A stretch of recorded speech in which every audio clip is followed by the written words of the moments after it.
आज होतं माझ्या सालीचं लग्न होतं खामगावले. मग आम्हाला जायचं होतं खामगावले. म्हणलं पहिले आपण शेगाव जाऊन तोडून आपण खामगावला जाऊ, कारण की दर्शन बी होऊन जाते. मग काढली आपली HFD लेसन निघाली मी डायरेक्ट नाडगाव जायला, कारण की नाडगावले आपली मेमो गाडी लागते.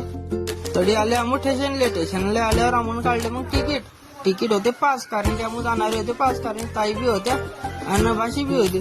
तोडून निघाले आम्ही डायरेक्ट. गाडीत जागा तर होती पण आम्ही खालीच बसले, कारण खाली बसायची मजा वेगळीच आहे. तोडून आले आम्ही डायरेक्ट शेगाव मध्ये. तरी आल्यावर म्हटलं आपल्या संस्थेची गाडी यायची, पण म्हटलं जाऊ त्या गाडीपेक्षा एक काम करू, आपण रिक्षाने चालले जाऊ. मग पकडली आम्ही रिक्षा, निघाले डायरेक्ट मंदिरावर आले. मंदिरावर एकदम भारी वाटत होतं. नाडून एंट्री गेट आहे, एंट्री गेटातून एंट्री केली. आतमध्ये एकदम गर्दी कमी होती, कारण की आजचा बुधवार होता. गुरुवारी भरपूर गर्दी राहते. आणि हे मुख्य द्वार, कारण की आडून दर्शन घ्यायला आतमध्ये जावं लागतं. विशेष स्वच्छता गाडी विशेष नाही, कारण की कचरा बी दिसणार नाही, काहीच नाही. हे माऊलीची कृपा आहे पूर्ण.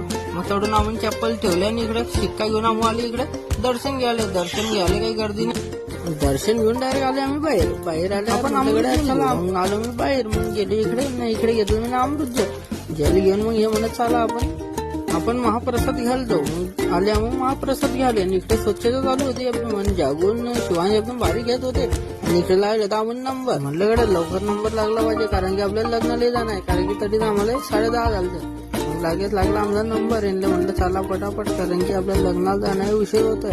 मग घेतला आम्हाला प्रसादामध्ये पिठलं भात पोळ्या या प्रसाद घेऊन तोडून निघाले आम्हाला बाहेर आल्यावर म्हटलं चला आपल्याला पकडणं पडेल. म्हणलं मग गाड्या कुठे लागतात ते म्हणलं थोडेसे पुढे जाऊन गाड्या लागतात. तोडून आल्यामुळे खामगावचा चालू होता मेकअप. नवी म्हणे बाप्पा पाहुणा एवढा उशीर. म्हणलं तुले काय सांगा, गाड्या उशिरा आल्या. म्हणजे चला नाचायला. मग आम्हाला इकडे नाचायला म्हणजे इकडे एक झलक मारून लगेच म्हटलं चला आता मंडपामध्ये, कारण लग्न लागायला टाइम झाला. निघणं लागलं. मग घेतल्या आम्हाला सगळ्यांनी एका सेल्फी वगैरे काढले. तोडून निघाले आम्हाला घरी जाय.